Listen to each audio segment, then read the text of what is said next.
कपड़े धोने वाली बहू। शादी के पहले से ही विभा को कपड़े धोने का बड़ा शौक था। कभी नल के नीचे तो कभी तालाब के पास। अरे मेरी नीली वाली लुंगी नहीं दिख रही है। विभा की अम्मा, कहाँ रखी है लुंगी? अरे वो तो विभा ने परसों ही धोकर रखी थी आपकी अलमारी में, देखो वहीं होगी। वो ना मैंने आज धो दी, मुझे लगा कि गंदी हो गई होगी। अरे कैसे गंदी हो गई थी? उसे तो मैंने पहना भी नहीं। हे भगवान, इस लड़की के कपड़े धोने की आदत से परेशान हो गया हूँ मैं। जितना तो घर में राशन नहीं आता, उससे कहीं ज्यादा डिटर्जेंट पाउडर का खर्चा है।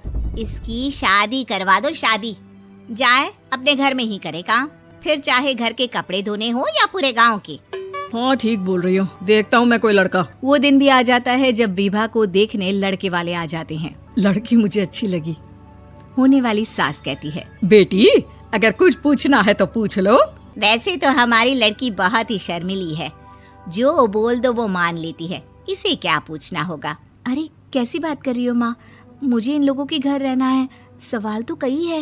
हाँ हाँ बेटा, पूछ लो ना, क्या पूछना है। आप लोगों के घर कपड़े कौन धोता है? सास का मुंह बन जाता है। देखो, अगर तुम ये कहना चाहती हो कि तुम्हें कपड़े धोने नहीं आते तो सुन लो, कपड़े मैं ही धोती हूँ, लेकिन तुम्हारे आ जाने के बाद मैं रुमाल तक नहीं धोऊंगी। अरे चुप रहना भाग्यवान, बहू बेचारी घर आई नहीं, उसे डराना शुरू कर दिया। वो क्या है ना बिटिया, अभी तक तो ये कल्लू की माँ ही धोती थी, लेकिन अब तुम्हारे पापा तो दहेज में वॉशिंग मशीन देंगे ही। तभी विभा की माँ बोल पड़ती है, सवाल भी पूछा तो क्या। वैसे भाई साहब, मशीन की तो फिर भी कपड़े धोने की कैपेसिटी होती है। मतलब जो बिटिया दे रहे हैं ना विभा, इसे कपड़े धोने का बहुत शौक है। ये आप लोगों के क्या, आस पड़ोस गांव मोहल्ले सबके कपड़े धो दे और उफ तक ना करे। बाहर देखा नहीं आपने कितने कपड़े सूख रहे हैं?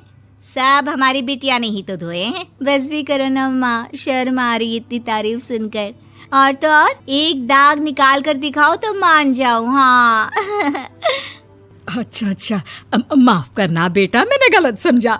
हमें तो रिश्ता बहुत पसंद है। और ऐसे जुड़ जाता है रिश्ता कपड़े धोने का शौक रखने वाली विभा का। उसकी शादी हो जाती है कोयला फैक्ट्री में काम करने वाले कल्लू के साथ। शादी के बाद अचानक विभा चिल्लाती हुई सास के पास आती है। सासू माँ, अरे सासू माँ कहाँ है आप? ये तो धोखा है, धोखा दिया आप लोगों ने मुझे।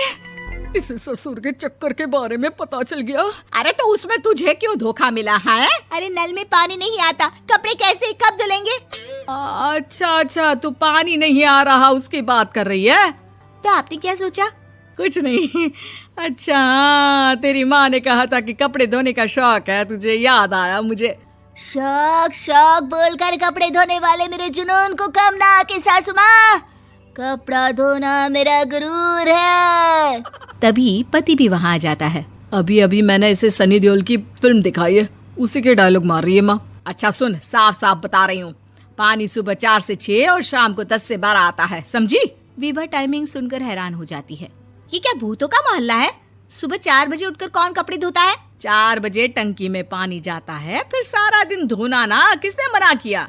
अरे कैसी बात कर रही हैं? 200 लीटर की टंकी में कितने कपड़े धो लूंगी मैं? सुबह ही उठ जाऊंगी मैं। अब क्या था, विभा सुबह 4 से लेकर रात के 12 बजे तक कपड़े ही धोती रहती। एक रोज सास पड़ोस से निकलकर कहीं जा रही होती है कि साथ वाली कहती है, हाँ कल्लू की माँ, जरा ये बताओ कि 2 साड़ी है, 2 ब्लाउज और एक पेटीकोट और एक नाड़े वाला लंबा कच्छा।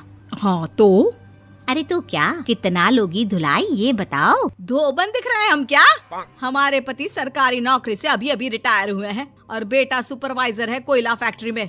धोबन समझ रखा है हमें?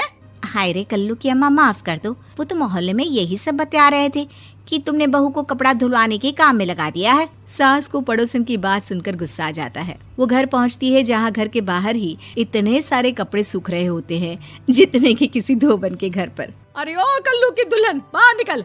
माँ जी यहीं आ जाओ, बाथरूम में चादर धो रहे हैं हम। अरे अभी हम धोते हैं, तुमको बाहर निकलो। ये आस पड़ोस वाले बोल रहे हैं कि हम बहू से कपड़े धुलवा कर उसे कपड़ा धोने वाली बना दिए हैं।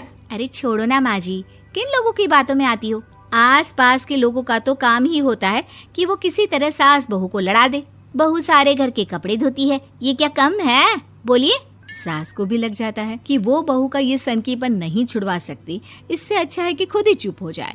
एक रोज सास और बहू मंदिर जाते हैं, जहाँ सास की साड़ी वहाँ खड़ी भीख मांगने वाली से मिलती है। माँ जी क्या बात है, आपकी साड़ी उस भिखारन से कितनी मिल रही है ना? हाँ हाँ देखो तो, दोनों की साड़ी मिल रही है। क्या बात है कल्लू की अम्मा, तुम खुद को तो अफसर की बीवी बताती हो और ऐसी सिंपल सी प्लेन साड़ी पहनकर घूमती हो। सिंपल और प्लेन नहीं है ये साड़ी। तो क्या सोने के धागे से फूल बने हैं? कुछ भी सासू माँ, कुछ भी। हाँ बने थे इस साड़ी में सोने के धागे से फूल। मेरे पति लेकर आए थे मद्रास से स्पेशली मेरे लिए 10,000 की। ताहे भाई साहब इस भिखारन के लिए भी सेम टू सेम साड़ी लेकर आए होंगे 10,000 की। सास उस वक्त तो कुछ नहीं कहती, लेकिन बहू के साथ घर आती है और अलमारी से एल्बम निकाल कर लाती है। ये साड़ी देख रही है, ये वही साड़ी है जिसे मैंने अभी पहना था। इस साड़ी में ये जो चमकदार फूल दिख रहे हैं ना, ये सोने के धागों से काढ़े गए हैं। लेकिन तू लोकल वॉशिंग मशीन ब्रश से घिस घिस कर सारे फूलों को निकाल कर साड़ी प्लेन कर दी। मुझे माफ कर दीजिए सासू माँ। और तो और, जब मैंने तुझे तेरी गलती के लिए कुछ नहीं कहा, लेकिन तूने तो सबके सामने मेरा मजाक ही बना दिया। क्यों? बहू को समझ में आ जाता है कि अब से उसका कपड़े धोना बंद।